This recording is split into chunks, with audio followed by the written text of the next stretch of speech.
Hey everyone, what's up? This is Uri for Gorilla Poker, and in this video I'm going to be reviewing a high-stakes hand history in which a regular made a very exploitative play.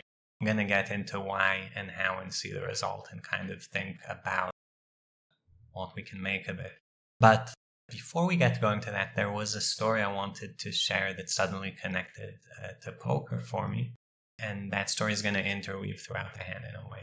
So this story is a bit about how I studied in high school. One subject I had a bit of a unique way of studying was when we were studying the Arabic language. The tests were divided into vocabulary and grammar. So you had to know the grammar rules and you had to have a wide vocabulary. And I always found the grammar rules fairly easy. There were patterns, they made sense, they stayed the same and kind of built on top of each other, and you used them all the time. But the vocabulary, between test and test, they wanted us to learn new words, so every time it was kind of mostly different new words. And I wasn't speaking Arabic, so it was very tough for me to remember them. What ended up happening was that I knew the grammar pretty much perfect, but I was fairly clueless with the vocabulary. I'd always, remember some of the words and not remember some of the words. And whenever I went to a test, we had multiple choice. You get to choose which questions you answer. So like translate one of these 5 sentences or 3 of these 5 sentences. And so I would always go over the sentences, be like, okay, here I don't know 4 words, here I don't know 3 words, here I don't know 5 words, and I'd pick the ones where I knew the most words, and I'd translate those. And I ended up getting fairly good grades with this method, despite actually never having much of a vocabulary, just due to the grammar rules. Now, that's the end of the story. How does it relate to poker? In a way, you can think of poker a bit as divided into grammar and vocabulary, where there is a structure to the game. There are, the shapes of the strategies, what types of hands do what types of things, which types of sizings get used in which type of spots, etc. And I guess you could call this, in a way, the grammar of the game. And this is mostly what I try to teach you guys in my videos. And very often I'm reviewing hand histories without referencing a solver at all, because the grammar stays the same in a game. You don't need to look at the solver once you understand the general rules, which is what we're talking about here. Whereas vocabulary, in terms of the thresholds, and I was saying exact sizings, but more nitpicky sizings, and which blockers exactly in which point, and what are the exact range interactions. Those are not things I've ever been particularly strong at in poker, and not really things we're covering here. But of course, needless to say, the very best players have to be very good at both things. So without further ado, let's get into the hand. This is being played at 200, 400 with a $100 ante. Player EEE raises from the small blind to 1400, which is probably a pot-sized raise, and gets called by Jorma. I'm not sure how to pronounce it, we'll call it Jorma, in a big blind. And I guess first thing to say about pre-flop, when there are antes, you are supposed to raise bigger and you're supposed to defend wider. This would be maybe a bit of a vocabulary thing where the exact thresholds lie, but let's say this is not an unusual range size, and you need to be defending very wide, probably similar to normal BBB, if not wider, because there's $600 dead money, and he only added 200 to the raise, compared to a 3x. So we take a flop, deuce of hearts, 4 of spades, 9 of hearts. I should mention in this hand that EEE is an unknown, probably recreational, while Jorma is a high-stakes regular. So we have a check, Jorma bets half pot, and EEE calls, and take a turn. And at this point, both ranges are very wide, but kind of depending on the reads you have on EEE, you can narrow his range down a bit. I would say that most recreationals are very straightforward with their actions on a flop. So if they have a pair, they bet for protection. If they have a draw, they bet because they have a draw. And the checking range to begin with is filled with overcard hands and ace-high hands, maybe some air hands, but like ace, king, ace, queen, ace, jack, ace, 10, king, queen, king, jack, without a flush draw.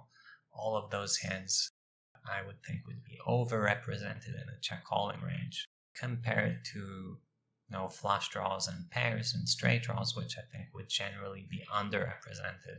But this is a broad categorization. Every player plays differently. Some guys are more passive with everything. Some guys are more aggro with everything. So you never know. Okay.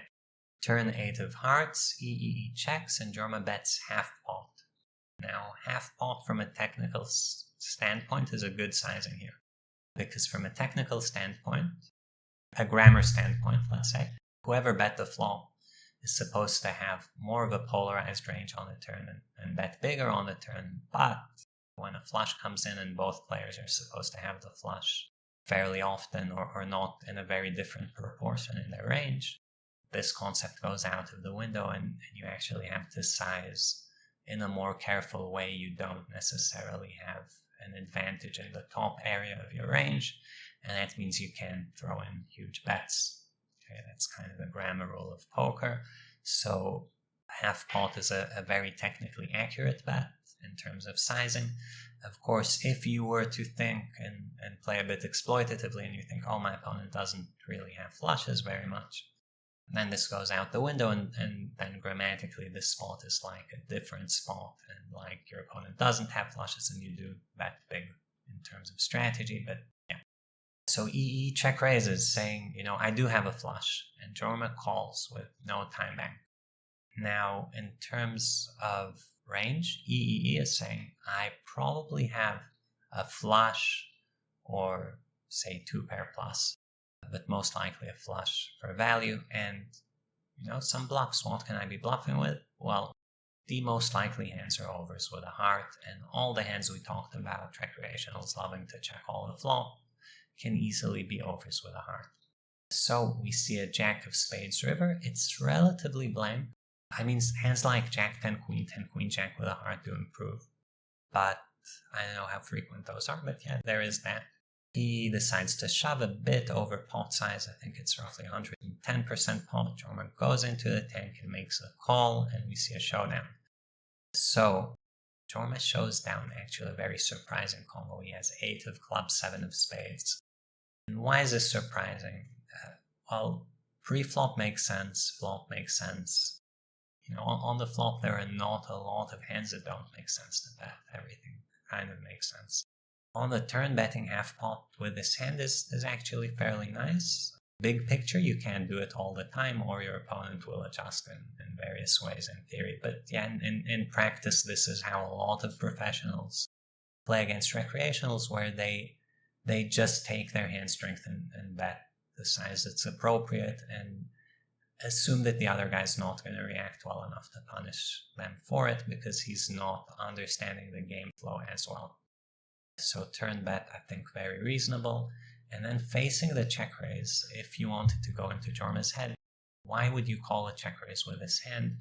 First of all, you have to understand, and hopefully this is clear to everyone, this is not a hand that should ever be calling a check raise. Right? This is towards the bottom of the turn value betting range. It's almost more of a protection bet than a value bet to begin with. It has very few ways to improve versus the check raising range. Maybe we can say no ways to improve. So it's just drawing dead versus a value range. And you're going to have so many hands that do better. This hand should hit the muck instantly with no thought in theory. But if you're thinking about your opponent's range very actively, and your read is that he would probably bet his draws on the flop, then he doesn't have a check raise value range almost on the turn, and it's just the high card flush draws, ace of hearts X, king of hearts X.